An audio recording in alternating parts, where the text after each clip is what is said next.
Hey all, Pastor Reed here, coming to you from First Baptist Church of Olathe. Today I want to talk to you about how God's grace towards us should impact the way that we see and treat others. But first, let me just say that I'm so glad you're taking the time and the opportunity to watch and to listen to this midweek message.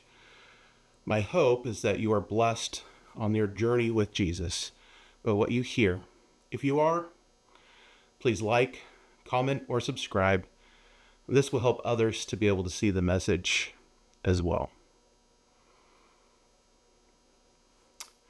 On Sunday, we looked at Jesus' teaching on resisting evil with good.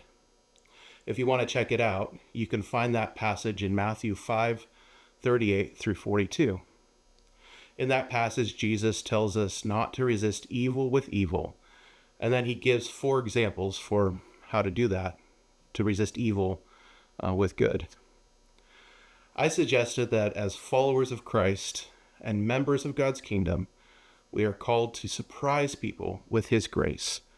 Sometimes we equate grace with unfettered forgiveness, but I want to challenge that understanding. Grace is God's unmerited favor in our lives. It begins with him working in our lives to help us to come to an understanding that we need him, and continues as he walks with us through the transformative journey of discipleship. Grace is costly for God. He chooses to favor us, to see us, and to love us. What it costs him is his Son. Grace is costly for God, and yet he counts you and I worth it. We need to be a people who don't take God's grace for granted. He has made the decision that you are worth it. But here's the thing. God doesn't extend his grace to us so that we can remain as we are. He loves us too much for that.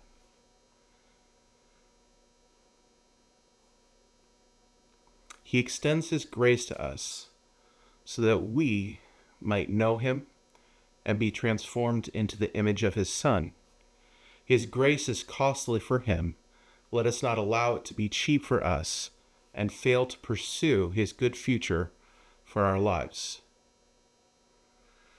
As we encounter people in this world, let us see them as ones God is extending his grace to. Let us see them as ones who God has counted worth it. Christ died for you and for them while we were all yet sinners. Our role as those who have received and acknowledged God's grace through faith is to be surprising reminders of his grace towards them. As we saw on Sunday, this doesn't mean allowing them to walk all over us. What this means is that we extend surprising kindness in the face of hostility. We do this so that they too might see God's grace in their lives. We do this because we have seen God's grace in our lives. The challenge for this week is to go and to be a surprising reminder, a surprising example of God's grace for them. As one who has received it, make sure that other people receive it through you. Be blessed, be a blessing. Till next week.